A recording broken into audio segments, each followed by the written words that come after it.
MCL, what do you think of that? You know what? I'm more because I do a lot of track days and stuff, so I'm like really excited about this. Less weight. I'm a small guy. Less weight suits me as well.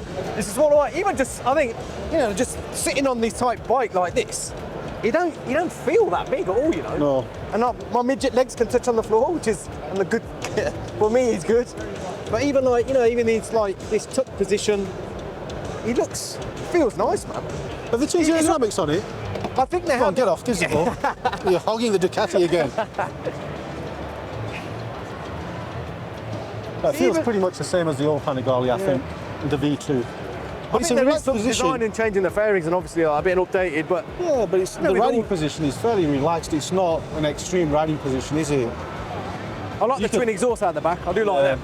And you could live with this on the road, couldn't you? Yeah. We always talk about that power. How much is too much for the road? It always goes back to our conversation, doesn't it? Like 120 horsepower, a lot less weight.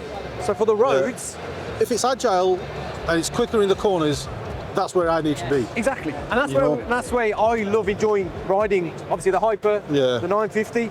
Could you see this engine in a 950? Could it that configuration? I hope so. I hope so. I reckon it would suit it. Yeah. It's a few more ponies. Everyone always says the Hyper, does it need more power? Not really, but it doesn't need 130, 140. 120, you think, ooh, lighter engine. A few more ponies, reduce the weight on the Hyper itself. Yeah. I think just the whole general way that maybe the industry's going, as in power figures don't sell anymore. Now we are all going about weight saving and reducing weight and trying to get that power to weight ratio as close as you can to 1 with less. Put your magic on it, you can get this maybe 120, 130 horsepower down the line eventually. Certainly clean up the bottom end, I'm sure, with the regulations, as we get into Euro 5.5. Perhaps that's what it's actually designed for. What's that? To get around the regulations a bit better. This way. I think also for their racing season, because it's going to compete against the R9 in World Superbike. I think that's why they've brought the engine capacity down, or the power down. So it competes on a better scale. I wonder if they're just going to put it in all the new V-twins now. I wonder if the Desert X and the... Well, everything's going double-sided swing arm. Could be across the way for the new things. Lose the trellis frame. I don't mind the double-sided swing arm, to be honest with you. Because certainly the double-sided swing arm on the V4 looks amazing. Yeah, it does look good, doesn't it? It looks really good. This could be another one in your collection. I mean, it could be a fair few bikes in the collection for 2025, couldn't there, for next year? Oh, mate, look at this, man. Now this. I've got to be 100% honest. When I saw it in print, I wasn't impressed.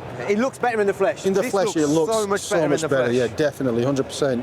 The ergonomics of the bike, the way the fairings look, it looks like it sort of flows. That angle goes all the way up along with the line of the tank and the fairing. It just works, doesn't it? Yeah. As one package, it just works. It looks really, really good.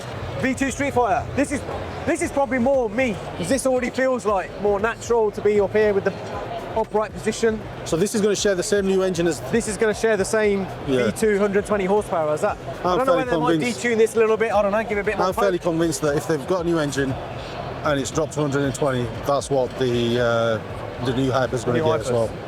I think so. Which means there might be a Hyper for sale in preparation. I might have to sell mine as well. They haven't announced a new Hyper yet, have they? No, I don't reckon they will till about 2026, I reckon. It'll be next year, won't it? Yeah, maybe EICMA next year, they might reveal it, do a reveal, and then 2026. Got some time to squirrel a bit of extra money away from the missus till 2026. Yeah, come on, it's getting to the end of the show. We're going to have to pry ourselves away from the Ducati stand. Getting too excited with all the red Ducatis around everywhere. Yeah. It's been interesting, man. I think our stand's a bit too close to Ducati for our own good this year. Well, I hope you guys are as excited about the new Ducatis as we are. Stay tuned, stay in touch. We'll be bringing you more news as and when we get it.